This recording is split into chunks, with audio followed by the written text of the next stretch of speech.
তো নমস্কার, সকল চাষি ভাইদের জানাই আন্তরিক ভালোবাসা এবং জানাই শুভ সকাল। তো আজকে বীজতলার শেষ ভিডিও এটা।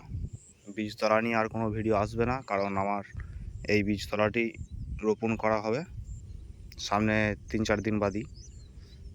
তো এটা বীজতলার শেষ ভিডিও এবং বীজতলাতে বীজ রোপণ করার আগে ঠিক 4-5 দিন আগে আপনারা কি পরিচর্যা করবেন সেটা নিয়ে আজকে আলোচনা করব। তো ভিডিওটি মনোযোগ দিয়ে দেখুন, আশা করছি আপনাদের সকলের খুব উপকারে আসবে। তো দেখে নিন প্রথমে বীজ।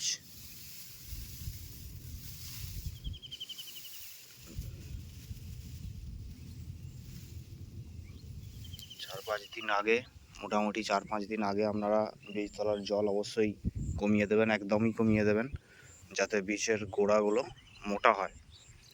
বীজের হাইট ঠিক আছে, কিন্তু গোড়াগুলো একটু সরু ছিল। বীজটা সরু থাকার কারণে আমি জমির জলটা প্রায় শুকিয়ে দিয়েছিলাম। তো হালকা হালকা জল আছে, এতে বীজের গোড়াটা অনেকটাই মোটা হয়ে যাবে 4-5 দিনের মধ্যেই, তারপর রোপণ করা হবে। তো আপনারা এই সময় ঠিক 4-5 দিন আগে অবশ্যই একটা ধসার ওষুধ স্প্রে করবেন। ম্যানকোজেব আর কার্বনডাজিম যে কম্পোজিশনের ওষুধটা হয়, বা প্লেন কার্বনডাজিম বা প্লেন ম্যানকোজেব আপনারা ব্যবহার করতে পারেন। তো এটা করার জন্য আপনাদের একটা উপকার হবে, সেটা হচ্ছে বীজ যখন রোপণ করবেন তাড়াতাড়ি বীজের শেকড় বাড়বে, বৃদ্ধি পাবে এবং রোপণ করা ধানটি তাড়াতাড়ি লেগে যাবে জমির সাথে।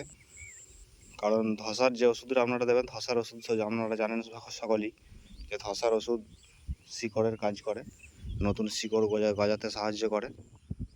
তো ঠিক সেটাই হবে, রোপণ করার পর নতুন নতুন শিক অনেক বের হবে, যে পরিমাণ বের হয় তার থেকে অনেকটাই বেশি বের হবে ধসার ওষুধ দেওয়ার জন্য।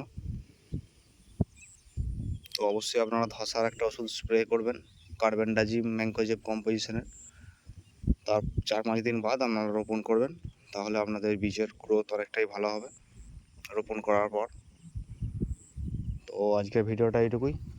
এরপর বীজ রোপণ করার জন্য জমি আপনারা কীভাবে তৈরি করবেন ঠিক সেই ভিডিও নিয়ে আসবো মোটামুটি 2-3 দিন বাদে।